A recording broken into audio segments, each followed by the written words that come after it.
तव कथामृतं तप्तजीवनं कविभिरीडितं कल्मषापहं श्रवणमङ्गलं श्रीमदाततं भुवि गृह्णन्ति ये भूरिदा जनाः। श्री रामकृष्ण वचनामृत। मणिरामपुर तथा केदार आदि भक्तों के साथ श्री रामकृष्ण देव वार्तालाप कर रहे हैं। वार्तालाप का चक्र एक इसी बीच श्री रामकृष्ण देव रामलाल दादा को गाना गाने के लिए कहे। रामलाल दादा भजन गा रहे हैं। फिर एक प्रसंग आया गाना गाने का। भावार्थ उसका है, सुना है राम तारक ब्रह्म हैं, जटाधारी राम मनुष्य नहीं है। हे पिताजी, क्या वंश का नाश करने के लिए उनकी सीता को चुराया है? एक कोई रावण का पुत्र कहता होगा। कई पुत्र थे रावण के, तो उसका ही भाव लेकर के एक गाना गाया है। आगे तो मंदोदरी बहुत विलाप की थी कि राम को जिसके चरण स्पर्श से अहिल्या तर गई, उसके प्रभाव को जाने बिना साधारण मनुष्य समझकर उसको चुरा ले आए। ये क्या आपको पता नहीं था? जिस इंद्र यम वरुण सभी लोग जिस आपके सेवक थे, वही आज धरती पर ऐसे सो रहे हैं। आपने कौन सी भूल की? तो ये सब विलाप मंदोदरी कर चुकी। अब भावार्थ इस गाने का है, सुना है राम तारक ब्रह्म है, माने सच्चिदानंद परम ब्रह्म ही राम के रूप में अवतीर्ण हुए हैं। फिर ऐसा जानकर भी आपने सीता को चुराया, इसका मतलब लगता है खानदान का नाश कराने के लिए ही आपने चुराया। ये एक तरह से जो परिकल्पना है गीत का, और जिसने भी ये कहा होगा उसकी समझ भी सटीक ही बैठती है, क्योंकि रावण भी खानदान का नाश करने के लिए ही सीता जी को चुराया था। इसके लिए नहीं कि उनको अपनी पत्नी बनाएगा, वो भी प्रभाव जानता है। जिस धनुष को रावण हिला नहीं पाया, उस धनुष को सीता उठा करके उस घर की सफाई कर देती हैं। तो उनका सामर्थ्य रावण को भी मालूम है। लेकिन रावण ये जान भी गया, जब उसकी बहन शूर्पणखा जाकर उसको डांट लगाई और उसको गाली भी दिया कि तुम नशे में धुत होकर के यहाँ पड़ा है और बैरी यहाँ आ धमका है, आए खरदूषण को मार दिया और तुमको चेत नहीं हुई। तब रावण तुरंत, इतना विलक्षण राजा था, बुद्धिमान भी था, तुरंत सोचा कि नहीं, राम जिसने भी खरदूषण को मार दिया, इसका मतलब वो मनुष्य नहीं हो सकता है। मनुष्य भेष में भले हो, भगवान को छोड़कर और किसी की सामर्थ्य नहीं जितने मेरे जैसे बलवान को वो हाथ लगा सके या कुछ कर सके। ये तो मार ही दिया थोड़े ही समय में। तब वो रावण सोचा था, सुर रंजन भंजन में ही भारा, जो जगदीश लिन्ह अवतारा, तो मैं जाई बैर हटि करियों, प्रभु सर मरी हो सागर तरिहं।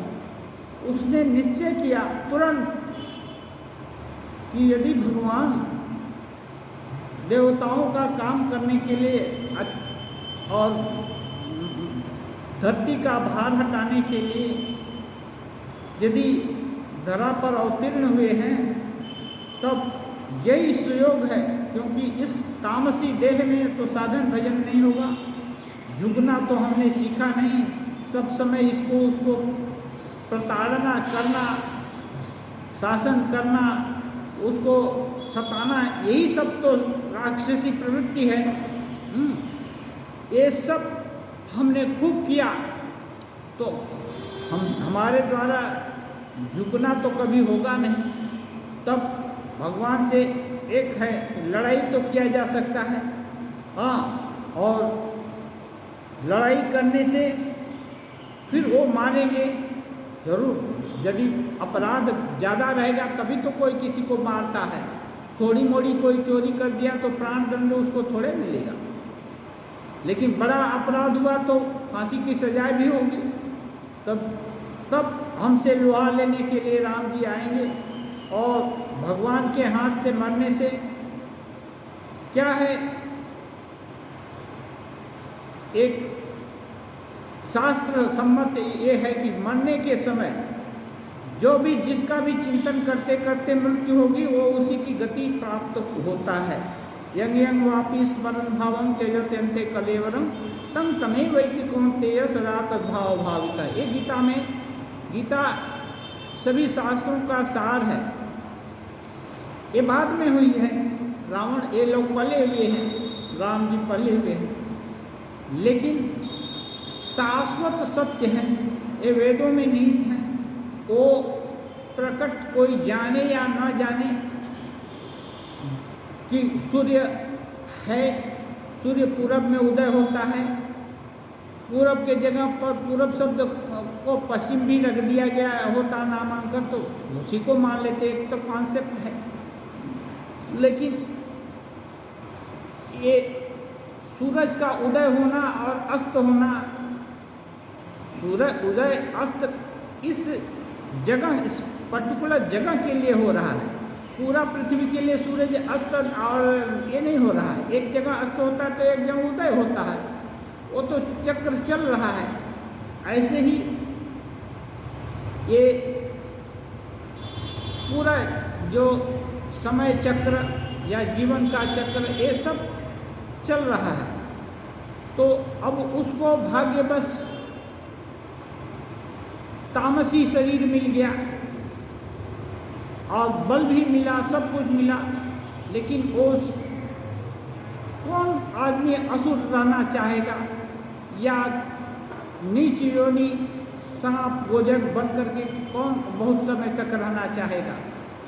क्योंकि आफ्टर ऑल वो भी जानता है कि हम सता रहे हैं, ये अच्छा काम नहीं है, लेकिन फिर क्यों कहता है? दुर्योधन बोलता है, जानामि धर्मम न च मे प्रवृत्ति, जानामि अधर्मम न च मे निवृत्ति। मैं जानता हूँ कि धर्म क्या है, लेकिन मैं उसको करना नहीं चाहता, हमारा दिल नहीं मानता। और क्या अधर्म है ये भी हमको मालूम है, लेकिन अधर्म हम छोड़ नहीं पाते। तो ऐसी आसुरी शरीर मिल गया है, तो इससे निस्तार पाने के लिए क्या उपाय है? तो भगवान से ही लोहा लो, हाँ, उनके हाथ से मरेगा तो मुक्ति हो जाएगा। प्रभु सर मरि भव सागर तरिहं, क्या है, क्यों मरेगा? उनका ही चिंतन, उनको ही मारने के लिए हर कला हर कौशल लगा देगा, हाँ, तो उनका ही चिंतन होगा। और जिसका चिंतन करते करते यदि मरण होता है, उसी की प्राप्ति होती है। तो इस प्रकार से वो अपनी बुद्धि को ठीक संकल्पित किया, दृढ़ संकल्पवान हो गया। अब कितने लोग उसको कितने तरह से समझाए, किसी भी प्रकार से नहीं सुना। इसको बोलते हैं दृढ़ता। संकल्प की दृढ़ता नहीं हो तो कैसे? एक मंत्र मिला, विश्वास नहीं है, कहीं दूसरे पंडित जी और कोई विशेष मंत्र बता देंगे जिससे हमारा काम फटाफट हो जाएगा, टकाटक हो जाएगा। ऐसा कोई मंत्र नहीं है जिसमें कोई ऐसा जादू हो जाए कि एक परम कल्याण हो जाए, हाँ, बिना कुछ किए। आंतरिकता व्याकुलता होने से पत्थर में भी भगवान दर्शन देते हैं। क्यों? वहाँ साधारण कोई मूर्ति का आकार नहीं है, तब भी ऐसा हम लोग बहुत कहानियाँ और इसमें पढ़े हैं। ये जो है यहाँ किताब है भक्त मालिका, उसमें बहुत से ऐसे लोग हुए हैं जो कि विश्वास के बल पर भगवान की लाभ की प्राप्ति हुई है। तो भगवान को पाने के लिए और किसी की जरूरत नहीं है, केवल अटल विश्वास। अटल विश्वास कैसे होगा? तो इसके लिए वो जानता है, उसको तुरंत विश्वास हो गया क्योंकि अपने बल का और ये जो क्या है खरदूषण के बल का उसको अच्छा से ज्ञान था, कितने को सताया था। तो जानता है कि यदि हमको मार सकता है तो भगवान को छोड़कर और कोई नहीं हो सकता। जैसे गिरीश बाबू बोलते हैं कि मेरा यदि कोई भार ले सकता है तो भगवान को छोड़कर और कोई नहीं होता। गिरीश बाबू बोलते हैं जिस जगह पर मैं बैठता था 7 हाथ जगह भूमि अपवित्र हो जाती थी, और वो आज मैं तुम लोग साधु लोग को बोलते हैं, तुम लोग शुद्ध सत्य साधु ब्रह्मचारी के साथ बैठा हूँ, ये उनकी देन है, ये भगवान की देन है, ये साधारण के बस की बात नहीं है। तो जब रावण को संकल्प हुआ कि नहीं मैं उसको लोहा लूँगा, फिर किसी का नहीं सुना, तो रावण इतना भी स्वार्थी नहीं था, बुद्धिमान था। ऐसा सोचा जब लड़ाई करने से ही ये करना है तो ये सब जो अपना छाना पोना है, अपना परिवार है, ये सबको क्यों पीछे छोड़ दें, ये सबको भी लड़ाएंगे और उनके साथ जूझते हुए मरेगा तो ये सब भी मुक्त हो जाएगा। ये और सब तो जानते नहीं थे, लेकिन रावण इस रहस्य को तो जानता था कि ये भगवान है, तो भगवान से लोहा लेगा और उनके हाथ से मरेगा तो मुक्ति हो जाएगा। तो अपना सगा संबंधी सबको, तो ये जो चिंतन हो रहा है गाने में कि पिताजी क्या हम सबको ख़त्म करा देना चाहते हैं, तो पिताजी सच में चाहा कि नहीं सबको ख़त्म करता, अधिकांश को सबको मरवा कर लास्ट में वो लड़ाई किया। वो पहले भी लड़ सकता था कि तू लोग बाद में देखना, तब वो क्या रावण मर जाता तो हो सकता है लड़ाई बंद हो जाती है और वो राक्षस लोग बाकी भाग जाते या और कुछ करते, लेकिन रावण अधिकांश को मरवा करके तब ये हुआ क्या, अपने लड़ा, और वो भी वीरगति को अभी वो भी मरा। तो वीरगति इसको नहीं कहेंगे, वो अत्याचार के लिए ही लड़ रहा था, हाँ, लेकिन उसका जो अंतिम संकल्प था उसके हित के लिए या उसके लोगों के हित के लिए उसको तो साधित कर ही लिया। साधारण दृष्टि से देखने से वो अनाचार का ही पक्ष लिया था, लेकिन वो जो पारमार्थिक दृष्टि से देखने से वो तो मरने के लिए तो लड़ाई किया, ये सब जाल बुना। इसलिए उसका संकल्प उस मामले में ऐसा है। इसलिए साधक यदि संकल्प कर लें कि नहीं एक मंत्र, एक रास्ता, एक आदर्श हम ग्रहण कर लिए हैं, तो अब इसको ही लेकर मर मिटेंगे, इसकी सिद्धि अपने जीवन में होनी ही पड़ेगी, कोई उपाय नहीं है इसके छोड़ कर के, और कुछ नहीं चाहिए। तब उसमें दृढ़ता आती है और उसमें श्री रामकृष्ण देव जैसे कहते हैं व्याकुलता वो सभी होती है, चिंतन करते करते आदमी व्याकुल हो जाता है। अब दूसरा गाना है, अक्रूर श्री कृष्ण को रथ पर बैठाकर मथुरा ले जा रहे हैं।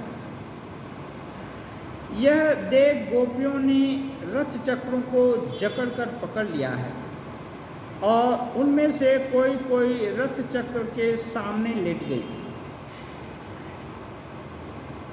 अब श्री कृष्ण को गोपियां भगवत ये अपना ये भी मांगती हैं। श्री कृष्ण देखने में तो सलोने थे ही, लेकिन लोग गोपियाँ उनको केवल अच्छा सुंदर लड़का इस दृष्टि से ही नहीं देखती थी, उनको आत्मदृष्टि से भी देखती थी, वो भगवत दृष्टि से भी देखती थी, लेकिन लड़का के रूप में देखना उनको अच्छा लगता था, इसलिए एक करती। तो अब वो लोग चाहती तो रथ के चक्के के सामने कोई जाकर खड़ा है, कोई रथ का चक्का पकड़ लिया, एक पकड़ लिया, वो सीधा श्री कृष्ण को के कोई हाथ पकड़ लेता, कोई गर्दन पकड़ लेता, कोई एक पकड़ लेता, ऐसा नहीं करता। लेकिन वो लोग की धारणा होती है कि चक्का ना चले, या वो राजा है दूसरा, कंस राजा था ना, कंस के आदेश से लेने आया है। तो इन लोग तो कंस का प्रताप जान करके कि कंस का जो ये जो क्या कैप्टन या कोई भी ये लेने जा रहा है, तो सामने से उसको हो सकता है दया आ जाए या छोड़ दे या कुछ कर दे, तो चक्कर को लिपट रही है। तब अक्रूर कहते हैं,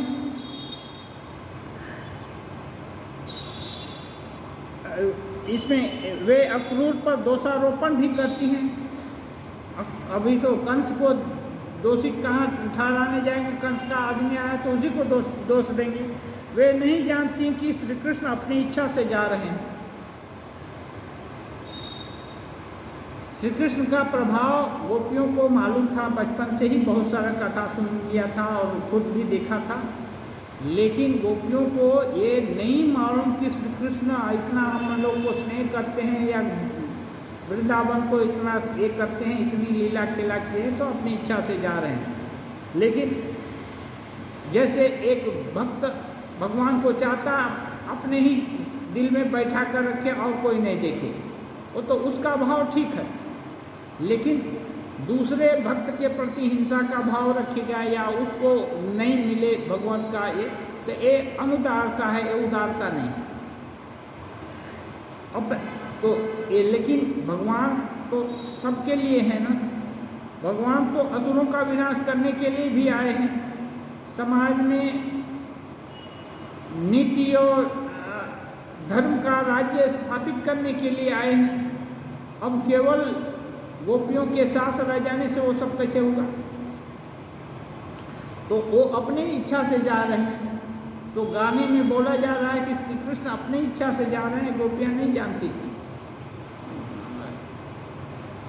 तो अब दूसरा ये हो गया। तो फिर अक्रूर जी कहते हैं, रथ चक्र को न पकड़ो न पकड़ो, धरो ना धरो ना रथे चक्र, रथ की चक्रे चले। रथ चक्र को न पकड़ो न पकड़ो, रथ क्या चक्र से चलता है? अक्रूर जी बोलते हैं रथ क्या अपने से चलता है? अक्रूर भी अच्छे उन्नत महात्मा थे, वो श्री कृष्ण का प्रभाव जानते थे, इसलिए वो बोलते हैं रथ अपने से नहीं चलता है, जिनके चक्र से जगत चलता है वे हरि ही इस रथ के चक्री हैं।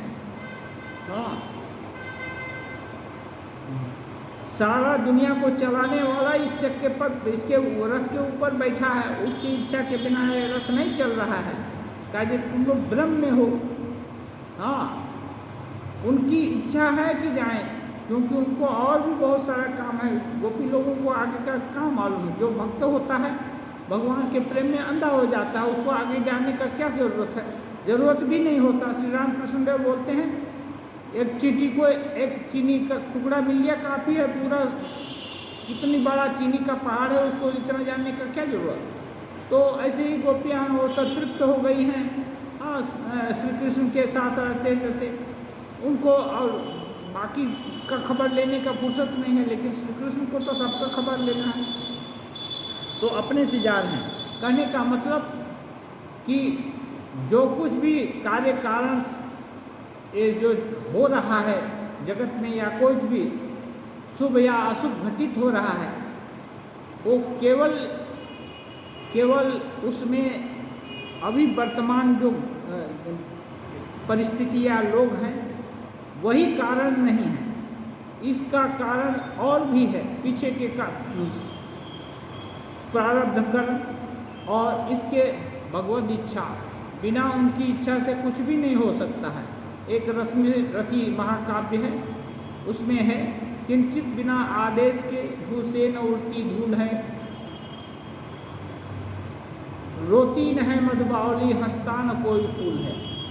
हाँ, माने कोई बिना आदेश के, वो जब मरने का हो गया कर्म को तो जान गया कि अब भगवान की इच्छा है कि अब जाएंगे। वो भी बोला था कुंती माता जी को कि या तो तुम्हारे 5 पुत्र हर समय रहेंगे, अर्जुन को मैं नहीं छोड़ूंगा पाने से और बाकी सबको नहीं मारूंगा, और या तो मैं मारा जाऊं तो अर्जुन रहेगा, तुम्हारे 5 पुत्र हर समय रहेंगे। ये उसने ये किया और उसको समझ में आ गया था कि उसको ही मरना पड़ेगा, और वो मरना भी चाहा किस लिए? दुर्योधन से मित्रता कर लिया, उसको वचन दे दिया, और वचन का बहुत पक्का है, वचन की रक्षा करने के वो जानता है कि दुर्योधन अधर्म पर है, फिर भी वो उसको जब कोई परिचिति नहीं थी तब परिचिति दिया था, और वो एहसानमंद हो गया था। इसलिए जानते हुए भी कि आतताई है, सब कुछ है, उसका हर समय साथ दिया, और परिणाम भी जानता था। यत्र योगेश्वरो कृष्ण, जहाँ योगेश्वर कृष्ण है वहाँ ही विजय होगा, कृष्ण है तो उसका ही विजय होगा। वो जानता है कि दुर्योधन कभी नहीं जीतेगा, लेकिन अपने मित्र को हतोत्साहित कैसे करेगा? ये तो राजधर्म नहीं है, नीति धर्म नहीं है, इसलिए उसके लिए प्राण देने को तैयार है। और क्या देगा मित्र को? और क्या दे सकता है? प्राण ही तो देगा। अधिकतम प्राण दिया, और दिया भी, पूरी मित्रता निभाई, जानबूझ करके अपने भाई लोगों से संघर्ष किया। जब बता दिए कृष्ण और कुंती भी बता दिए, तब भी उनका प्राण लेने के लिए अर्जुन का प्राण लेना चाहा, छोटे भाई का प्राण बड़ा भाई लेना चाहा। किसके लिए? दुर्योधन की दोस्ती के लिए, हाँ, अपना वचन निभाने के लिए। तो इसके पीछे जो कुछ भी घट रहा है उसके पीछे भगवान का भी हाथ है। ऐसा भक्त को प्रयास तो करना ही है, जितना भी प्रयास कर रहे हैं, जितना भी उत्कर्ष अपना हो रहा है प्रयास के कारण, वो अपना ही नहीं है, इसके पीछे भगवान का भी हाथ है। ऐसा सोचने से अभिमान नहीं होगा। अभिमान नहीं होगा तो पतन होने का सवाल नहीं है। अब अभिमान हो गया तो पतन जरूर होगा। अभिमान होने से बहुत लोगों का पतन है। इवन देवर्षि नारद, शुद्ध सत्व, अब ब्रह्मर्षि, वो भी, उनको भी अभिमान होगा कि काम जितना भी एक या साधना कर रहे थे, काम इंद्र काम और काम की मंडली को भेजे, जाकर वो लोग प्रयास किया, कुछ नहीं हुआ, तो इनको ये हो गया कि नहीं, अब तो काम यही हो गए, उनके सदृश और कोई नहीं है, वो ब्रह्मा विष्णु महेश के सदृश हो गए। जाकर धीरे से शिव जी को बता दिए कि काम इतना सब प्रभाव किया, इतना नाटक रहता, लेकिन मेरे दिल में कोई ये नहीं हुआ, कोई उसके प्रति आकर्षण नहीं हुआ, क्रोध भी नहीं हुआ। काम को अभिशाप देकर जला भी नहीं दिए। अभिशाप देने से वो काम जल भी सकता था, नारद जी का भी इतना प्रभाव था, लेकिन कुछ नहीं किए। इसका मतलब वो निर्लिप्त हैं। तो निर्लिप्त हैं तो शंकर जी के पास, और शंकर जी माने जाते हैं ज्ञान गुरु। वो गुरु हैं, वो कोई माने खराब सुझाव कभी नहीं देते हैं। वो बोले ठीक है, हमको बता दिए, लेकिन एक काम करना, विष्णु को मत बताना, हाँ, हमारे तक सीमित रख देना। ब्रह्मा जी को पहले ही बता चुके थे, और विष्णु वो बोले कि विष्णु को मत बताना, हम अब इतना काफ़ी है। तो इनको लगा, नारद जी को लगता है कि मेरी कीर्ति विष्णु जान जाएंगे, हाँ, वहाँ तक नहीं बताना चाहते, वो जान जाएंगे तो इनको लगता है कि ये निर्लिप्त शिव जी भी हैं, ब्रह्मा जी भी हैं और विष्णु भी हैं। तो सबके नज़र में ये अपनी ज्येष्ठता श्रेष्ठता का अभिमान जो था उसको प्रदर्शित करना चाहते थे। अब नहीं माने, सीधा उल्टा किए। जब दिमाग उल्टा हो जाता है तो सभी चीज़ उल्टा उल्टा सुनाई भी उल्टा देने लगता है। सीधा गए क्षीर सागर में। उनको भी विष्णु भगवान उनको एक किए, क्योंकि तो मुनि है ना, मुनि का सम्मान किए, बैठने बैठने दिए। तो धीरे से उनके दिल में तो गजगज कर रहा था, फटाफट वो कहने लगे कि ऐसे ये घटना हो गई, ऐसे ऐसे हुआ, ऐसे ऐसे हुआ। तब भगवान क्या करेंगे, बहुत प्रशंसा की, हाँ मुनि आप भला ऐसे क्यों नहीं होंगे, हाँ आप इतने तपस्वी, इतने ये, इतने भक्त सब आपका खूब बड़ाई किए, उनके बड़ाई किए। तो इनको ये हो गया, प्रशंसा किसी का किया जाए तो बहुत खुश होते हैं, और वो भी जिसकी प्रशंसा स्वयं विष्णु भगवान करें। विष्णु भगवान तो कभी आया था बोलेंगे नहीं, खराब चीज़ बोलेंगे नहीं, तो इनकी प्रशंसा की, हाँ कि आपके जैसा कौन नहीं हो सकता है। लेकिन विष्णु भगवान, ये देवर्षि नारद ये नहीं समझ रहे हैं कि विष्णु भगवान ये जो दूसरा चीज़ दिल में घट रहा है उसको भी जानते हैं। तो वो सम्मान किया और फिर नारद जी उनसे विदा लेकर चल दिए। तब विष्णु भगवान को लगा कि नहीं, लगता है नारद जी को अभिमान हो गया। किसी चीज़ का अभिमान कहीं भी अच्छा नहीं है। और नारद जी विष्णु भगवान के अन्यतम भक्त हैं, उनकी सब तक पहुँच है। वो देव दानव असुर सब ब्रह्मा विष्णु महेश सभी जगह सभी लोक में पहुँच है, इतना विलक्षण है। लेकिन अभिमान हो गया। तो भगवान सोचे कि नहीं, भक्त का अभिमान रह जाएगा तो ये तो उसके लिए एक तो कलंक एक चीज़ है। अभी घाव हो जाए शरीर में तो स्वस्थ कहाँ है, वो तो पीड़ादायक होता है। तो भक्त के अंदर अभिमान किस बात का हो। तो एक माया नगरी रचती है रास्ता में, थोड़े ही दूर पर नारद जी देखते हैं तो एकदम बढ़िया एक अच्छा भव्य नगरी है और उसमें चहल पहल है। क्या तो उनको उत्सुकता हुई, साधु संत भी आ गए, शहरों में भी कभी कभी घूमते, कभी कभी जंगल में भी घूम लिए, जहाँ मर्जी वहाँ। और ये तो यदृच्छा लाभ, जहाँ मर्जी वहाँ घूम सकते थे। तो गए, देखे तो वो क्या है, एक स्वयंवर चालू था और स्वयंवर में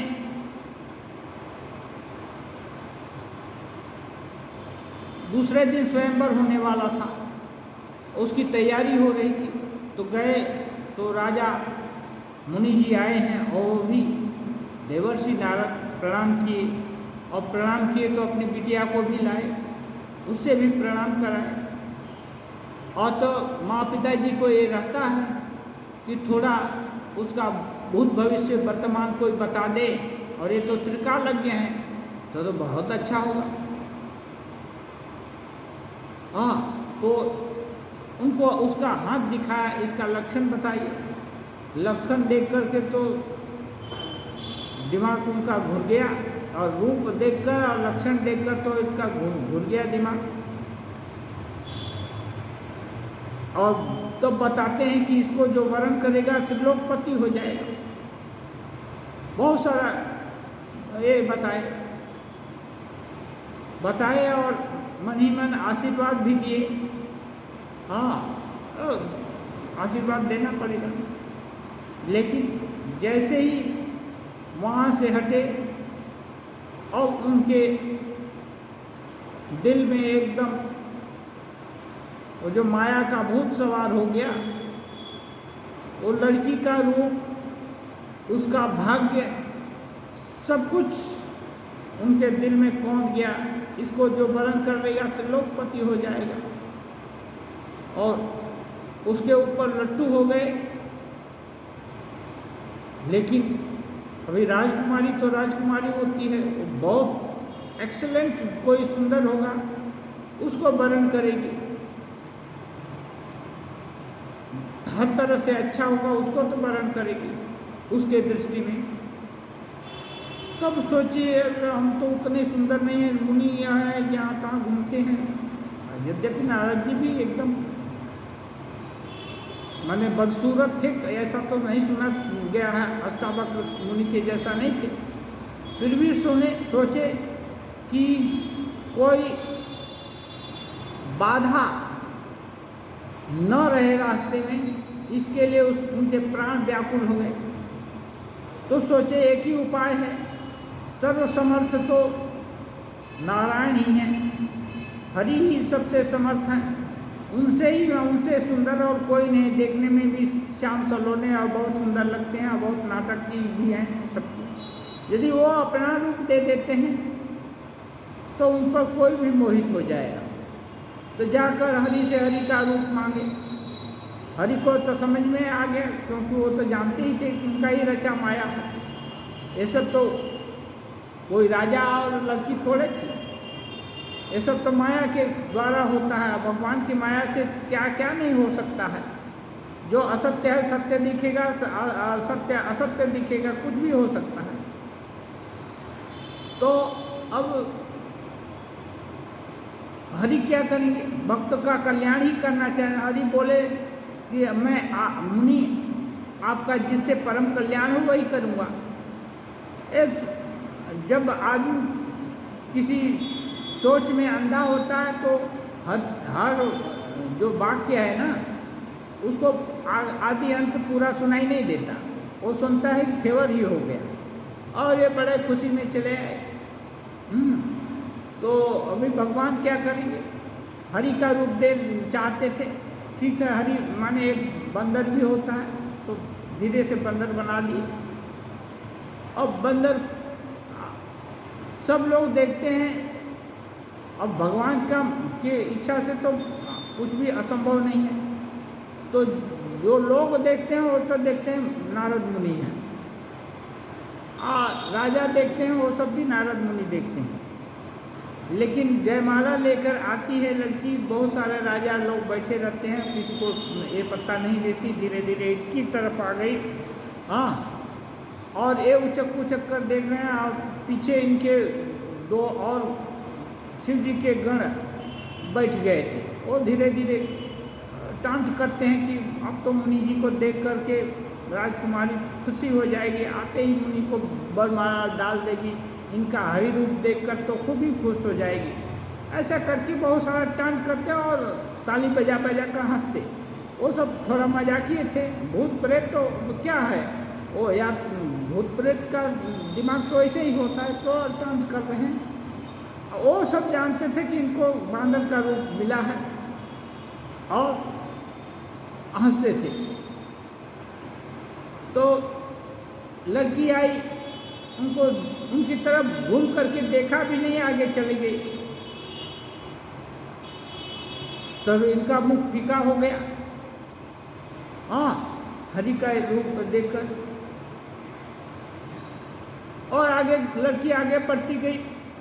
फिर देखा एक लड़का बढ़िया श्यामला सलोना आया, वो खड़ा है और जाकर वो खड़े लड़के पर ही वरमाला डाल दिया। और स्वयंवर का तो यही रीति है कि जिसके गले में लड़की वरमाला डाली वो उसके साथ चलने लगी। वो धीरे से आगे आगे चल दिए, पीछे पीछे चल दी लड़की। अब क्या होगा। और इधर भूतगण हंस, ये जो है दो शिव जी के गण हंस करके इनकी खुशी उड़ा रहे थे।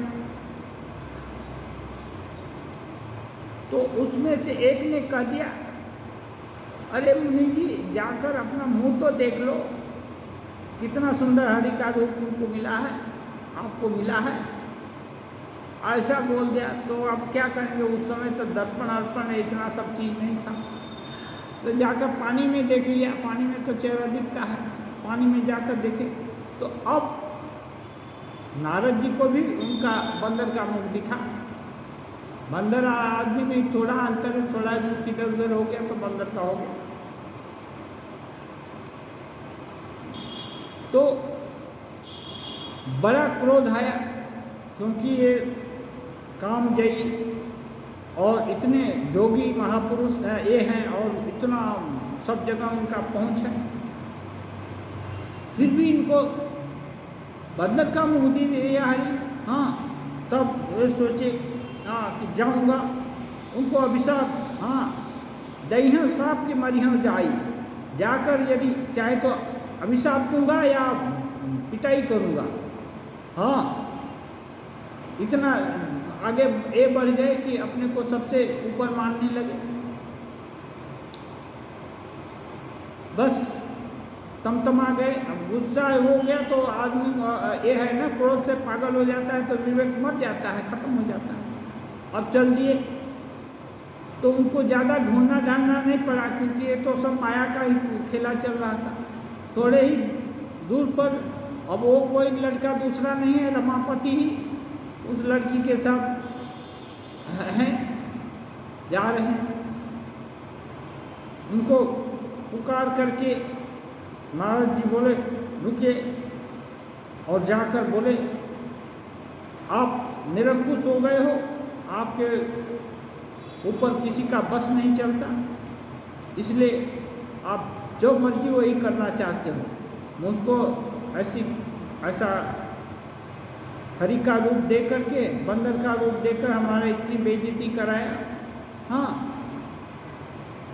नारद जी जो जानते हैं बेइज्जती हुआ, लेकिन वहाँ वो दो भूत गण हैं, उनको छोड़कर और उस लड़की को छोड़कर और कोई कुछ नहीं जानता। सब लोग तो नारद जी ही जानते हैं, लेकिन नारद जी को तो लग गया कि सब लोग हमको बंदर के रूप में देखें। अब अभिमान लग गया, वो बोले कि मैं तुम श्राप दूंगा।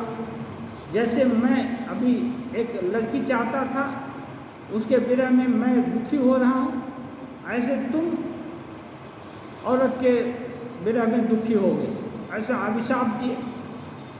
जब अभिशाप देकर को या गुस्सा आता है, कोई कुछ किसी का अनिष्ट कर देता है, ये कर देता है, तो थोड़ा वो उसका जो बेग है ना ढीला पड़ जाता है। अब जब ढीला पड़ा तब क्या किए, विष्णु भगवान धीरे से अपनी माया सड़ा दिए, हटा दिए। जो करना था, अभिशाप देना था, वो सब तो हो गया। अब माया को हटा दिए विष्णु भगवान। तब नारद जी को अपनी औकात, अपना हर चीज़, अपनी साधुता, हर कुछ मालूम हो गया, अब नॉर्मल हो गए। तब तुरंत सिर चरण पकड़ लिए और माफ़ी मांगने लगे कि हमारा जो अभी बोल दिया वो सब मिथ्या हो जाए, ये सब। तो भगवान बोले नहीं, ये मिथ्या तो नहीं होगा, आप जो बोल दिए वो तो होना ही है, इसको हम स्वीकार करते हैं, इसके लिए आप चिंता मत करो। तो ऐसे करके भक्त पर कृपा की, लेकिन उनकी बेइज्जती भी हुई। हाँ, तो ये सब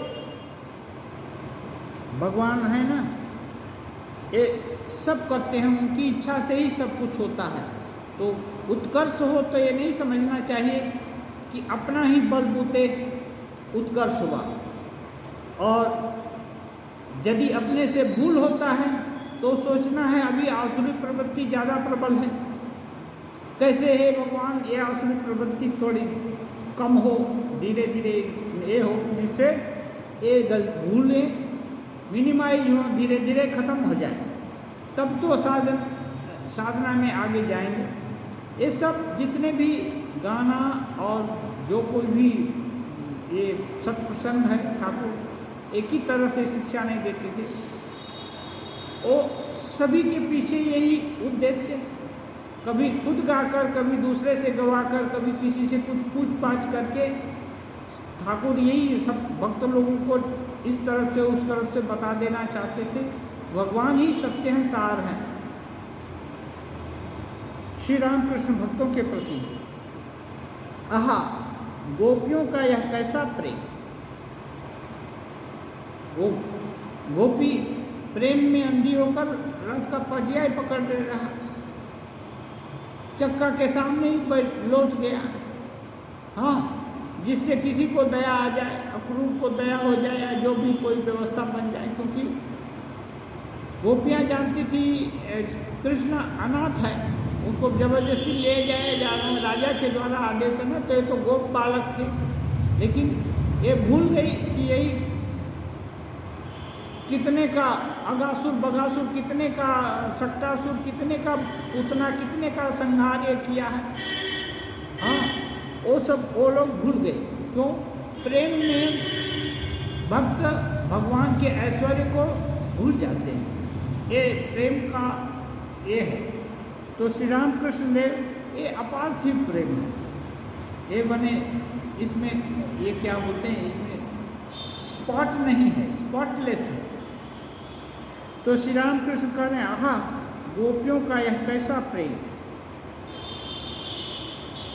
दूसरा एक प्रसंग है, श्री राम कृष्ण देव कहते हैं, श्रीमती राधिका ने अपने हाथ से श्री कृष्ण का चित्र अंकित किया है। अब उनको प्रेम करती है तो उनका चित्र बनाई, किंतु पैर नहीं बनाया। कहीं वृंदावन से मथुरा में चले जाए और पैर बना देगा तो चले जाएंगे वहाँ, इसलिए पैर नहीं बनाया। पैर नहीं बनाने से यही नहीं, कैसा भाव, मैंने एकदम साक्षात चित्र में भी कृष्ण का दर्शन हो रहा है। तभी तो ये डर हो रहा है कि कहीं चला न जाए। मैं इन सब गानों को बचपन में खूब गाता था।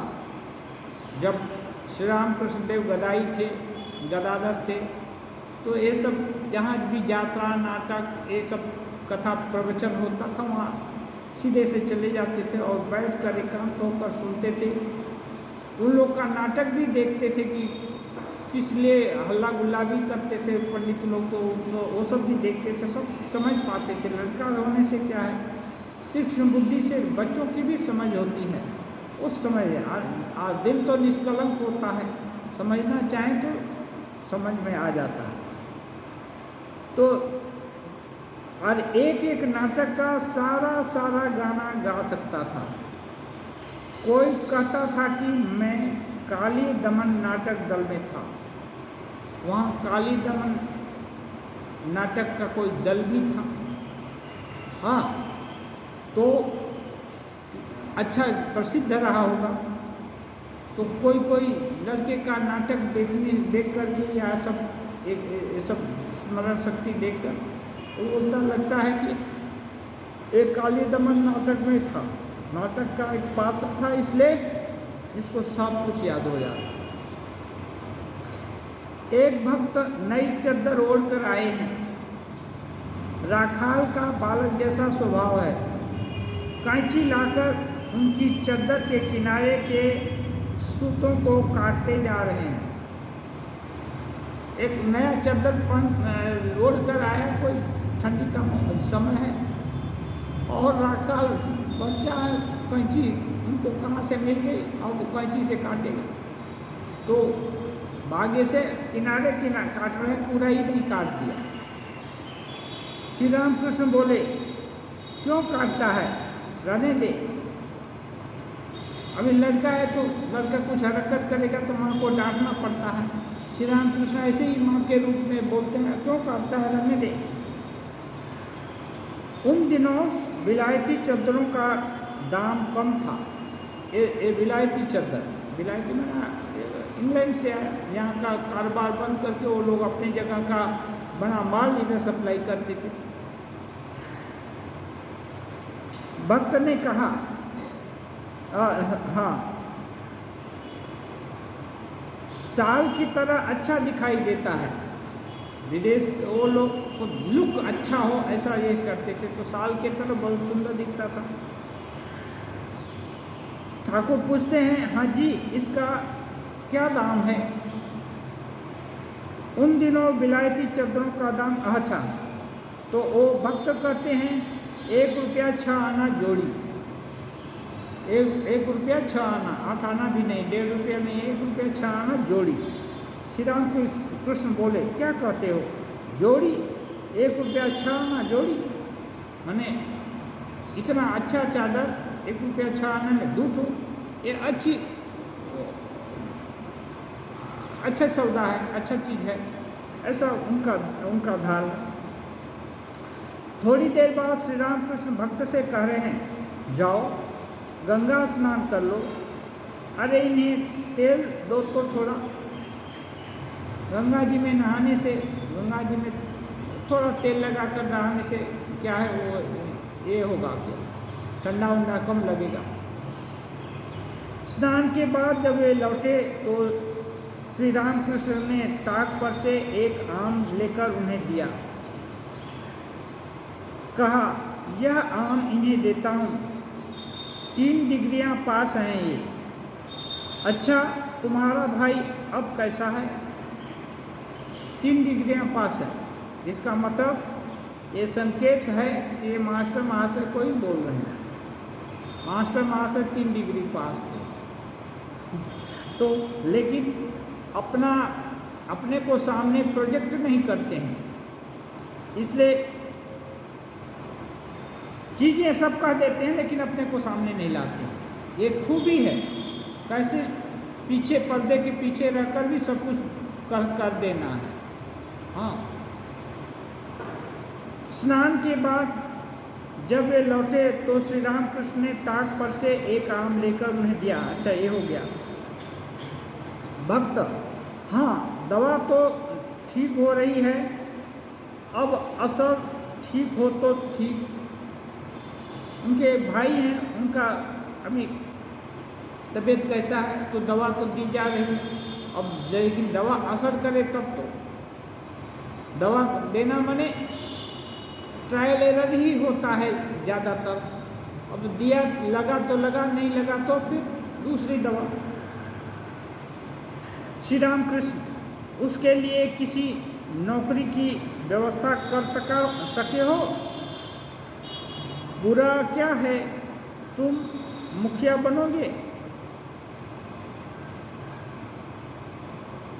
भक्त, स्वस्थ होने पर सभी सुविधाएं हो जाएंगी। हो सकता है ये मास्टर महाशय भी न रहें, क्योंकि मास्टर महाशय के कौन भाई थे याद नहीं। हाँ, तो ठाकुर मुखिया बनने के लिए बोल रहे हैं, तो 3 डिग्री पास है तो मास्टर महाशय को संभवतः, वो तो प्रधानाध्यापक थे, उनको तो नहीं बोलेंगे, ये हो सकता है कोई दूसरा रहा हो। साधन भजन करो और व्याकुल हो। श्री राम कृष्ण देव कभी कभी जानती चीज़ भी पूछ देते, और फिर हर समय तो एक ही चीज़ बोलते रहने से तो मोनोटोनी आ जाए, मानो घर के माहौल में है। और कभी कभी घुमा फिरा करके अच्छा जो दे देते हैं, भगवत तत्व को ही उपस्थापित कर देते हैं। श्री राम कृष्ण देव भोजन के उपरांत छोटे तख्त पर जरा बैठे हैं। अभी विश्राम करने का समय नहीं हुआ था, भक्तों का समागम होने लगा। पहले मणिरामपुर के भक्तों का एक दल आकर उपस्थित हुआ। एक व्यक्ति PWD में काम करते थे, इस समय पेंशन पाते हैं। एक भक्त उन्हें लेकर आए हैं। धीरे धीरे बेलघर से भक्तों का एक दल आया। श्री मणि मल्लिक आदि भक्तगण भी धीरे धीरे आ पहुँचे। मणिरामपुर के भक्तों ने कहा, आपके विश्राम में विघ्न हुआ। श्री रामकृष्ण बोले, नहीं, यह तो रजोगुण की बातें हैं कि वे अब सोएंगे। हाँ, विश्राम में विघ्न हुआ। ठाकुर बोले, रजोगुण की बात है, विश्राम करें। चाणक मणिरामपुर का नाम सुनकर श्री रामकृष्ण को अपने बचपन के मित्र श्री राम का स्मरण हुआ। श्री रामकृष्ण कह रहे हैं, श्री राम की दुकान तुम्हारे वहीं पर है। श्री राम मेरे साथ पाठशाला में पढ़ता था, थोड़े दिन वे यहाँ पर आया था। मणिरामपुर के भक्तगण कह रहे हैं, दया करके हमें जरा बता दीजिए कि किस उपाय से ईश्वर को प्राप्त किया जा सकता है। ठाकुर के पास अधिकांश साधक लोग गए हैं, किस उपाय से भगवान को प्राप्त किया जा सकता है। श्री रामकृष्ण कहते हैं थोड़ा साधन भजन करना होता है। साधन भजन, भजन माने बार बार उसका प्रयास करना, और साधन माने अपने दिल दिमाग को साधना, और बड़ा दिल दिमाग विषय की तरफ भी जाने के लिए अभ्यस्त है, और वही स्वाभाविक गति है। अब साधना माने उसको विषय की प्रमुखता से हटाकर भगवान की प्रमुखता तक ले आना, और बार बार इसी का चिंतन करना कि कैसे हो एक काम, तो उसको भजन। दूध में मक्खन है, केवल कहने से नहीं होता। दूध से दही बनाकर मथ कर मक्खन उठाना पड़ता है, परंतु बीच बीच में जरा निर्जन में रहना चाहिए। केवल कहने से नहीं होता, इसलिए साधन केवल भजन करने से नहीं होगा, जय श्री राम बोलने से नहीं होगा। श्री राम का चरित्र भीतर में घुसना पड़ेगा। पिताजी का रुख जान करके आज सुबह में राज्याभिषेक होने का था, बलकल वस्त्र पहनकर जंगल को चले गए अम्लान बदन। तो ये होना पड़ेगा। आज काफ़ी कुछ मिला हुआ है, कल कुछ भी नहीं रहेगा, तो भगवान हे भगवान आप क्या कर दिए, वज्र पड़ा दिए, हमारा दूध सर्वनाश कर दिए। भगवान को ही दोषी देने लगता है। लोग करेंगे गड़बड़ी खुद, लेकिन दोषी दे देंगे भगवान को, तो ये नहीं होगा। कहते हैं दूध से दही बनाना पड़ता है और फिर मथना पड़ता है, तब मक्खन होता है। तो दूध से दही क्या है, जो सुन लिया, ये समझ लिया, उससे दिल में उसको घनीभूत करना पड़ेगा। घना होगा तभी तो दही होगा। दूध पानी पानी होता है। जितने भी विचार भक्ति के और भगवान के प्रति अपनत्व के, ये सभी विचार को घनीभूत करना पड़ेगा दही बनाकर। फिर उसको मथना पड़ेगा कि हमारे दिल में जो ये सब भगवान के प्रति ये विचार हैं सही है क्या, गलत तो नहीं है, भूत तो धारणा नहीं है, ये दिखावटी तो नहीं है, इसमें सत्यता है क्या। जब सत्यता की कसौटी पर हम अपने को कस लेंगे और पाएंगे कि नहीं, दिन में रात में दुख में सुख में सब समय हम भगवान को ही चाहते हैं, विषय नहीं चाहते। विषय का तो केवल खाना पड़ता है, नहीं तो शरीर धारण नहीं होगा, इसलिए खा लिए, लेकिन खाने में उतनी आसक्ति नहीं है। आसक्ति नाम की चीज़ कोई है तो भगवान नहीं है। तो ऐसा देख करके किया, जब एकदम हर परिस्थिति में यही सब चीज़ दिखा, तब इसका मतलब मक्खन थोड़ा उठ गया है। इसके लिए फिर निर्जन में भी देखना होगा, जा करके। निर्जन क्या है, जहाँ ये विषय की चर्चा नहीं होगी और किसी का उत्तरदायित्व तो दूसरा नहीं रहेगा, सांसारिक उत्तरदायित्व तो नहीं रहेगा। ऐसा कोई भी स्थान चुन लिया। आजकल निर्जन कहाँ, जंगल में जाने से टेररिस्ट पकड़ लेंगे और अत्याचार करेंगे, ये करेंगे। और नहीं होने से अपना कई घर हैं तो एक घर का एक कमरा को ही निर्जन बना लिया कि इस कमरे में आएंगे तो और दूसरी चिंता नहीं करेंगे, भगवान का ही चिंता करेंगे। और एक ही कमरा जिसके घर में कोई नहीं, एक तो कोना जहाँ के 2 हाथ बैठने का जगह है, ठीक कर लिया कि इस जगह बैठेंगे तो और कुछ नहीं चिंतन होगा, और भगवान का ही चिंतन करेंगे। और जब तक इस जगह पर बैठेंगे तो नहीं। तो ऐसे निर्जन कहीं भी बनाया जा सकता है। निर्जन होता तो ऐसे नहीं है, बोलते हैं मन में, वन में, कोने में। तो मन में यदि निर्जनता आ गई, निर्जनता क्या है, जितना भी बहुत सारा विशेषण हम लोग देख रहे हैं, यहाँ कितने लोग सामने आप लोग बैठे हैं, ये वैचित्र देखना माने जन समागम के अंदर है।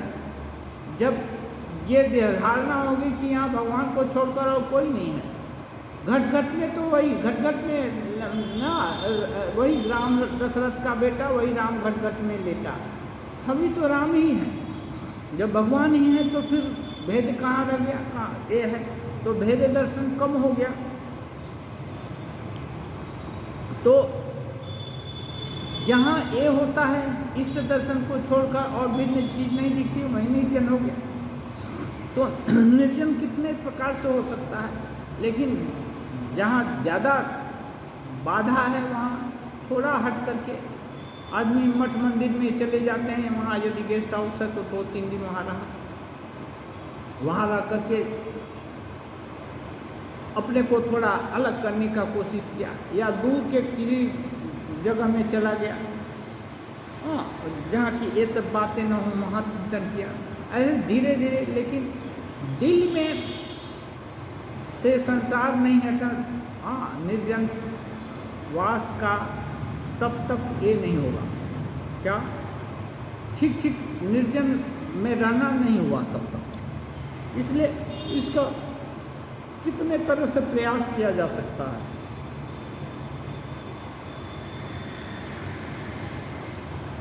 कहते हैं कुछ दिन निर्जन में रहकर भक्ति प्राप्त करके उसके बाद फिर कहीं भी रहो, जहाँ जी हो वहाँ रहो। पैर में जूता पहनकर कांटेदार जंगल में भी आसानी से जाया जा सकता है। मैंने भक्ति को कैसे भी करके पा गया। भक्ति क्या है? भगवान ही सत्य हैं, उनको ही चाहिए कैसे भी करके, और कुछ नहीं चाहिए। यदि ये बोध हो गया दिल में, सोते जागते हंसते गाते सुख में दुख में हर समय, तब इसका मतलब जूता पहन लिया। संसार तो रहेगा ही, संसार कहीं नहीं, यहाँ से छोड़कर कहीं भी जाएंगे तो संसार रहे, संसार छोड़ेगा नहीं। तो जब रहेगा ही तो संसार को ये भगवान का संसार बना देना है, बदर साहब, इसका मोड़ फेरा देना है। उस दृष्टि से नहीं देखना, उस ढंग से व्यवहार नहीं करना है। खाना है, लोभ के कारण 2.5 किलो खा गए, उसके नहीं। औषधि, शरीर धारण करना है इसलिए औषधि खा रहे हैं, हाँ, तो उससे पुष्टि होगी, शरीर धारण, लोभ कम होगा। नहीं तो लोभ के कारण अच्छा कुछ आ गया तो डायबिटीज़ है तब भी मिठाई पर मिठाई खाते जा रहे हैं, और कुछ उल्टा चीज़ खा लिए, या भाजा वजा आ गया तो एकदम रिकॉर्ड तोड़ दिए कि और कई इंजेक्शन वगैरह लगाना पड़ जाए। तो ये संयम धीरे धीरे करके साधना करने से होता है। विचारना पड़ेगा, और जितना हो सकता है, जितना भगवान सामर्थ्य दिया है, उस सामर्थ्य का प्रयोग करके ज़्यादा कुछ नहीं करना है, केवल चिंतन करने से होता है। हाँ, जिस चीज़ का जो चिंतन करता है उसकी सत्ता पाता है। और चिंतन तो सोए सोए भी हो सकता है, चलते चलते भी हो सकता है। ये है, हम लोग तो दुनिया भर का चिंतन आ जाता है, तो बिना सोचे भी आ जाता है। तो साधना यही है कि उसको हटाना। नहीं बाबू, आप जाओ, आपका ज़रूरत नहीं है, हमको ज़्यादा समय नहीं है, इतने दिन तो बीत गए, अब आप हमारे को लुभाओ मत, हमारे को परेशान मत करो, बहुत हो गया। हाँ, तो ये दिल यदि हर समय निगेट करता रहेगा, किसी को नहीं घुसने देगा, तो वहाँ घुस नहीं सकते हैं ये सब लोग। तब क्या होगा, ये अपने भक्ति, विश्वास और जो विषय में वैराग्य अपने आप धीरे धीरे आयत्त हो जाएगा। ओम निरंजनम नित्यम अनंतरूपम भक्तानुकंपाधृत विग्रहम वै ईशावतारं परमेशमेड्यं तं रामकृष्णं शिरसा नमामि।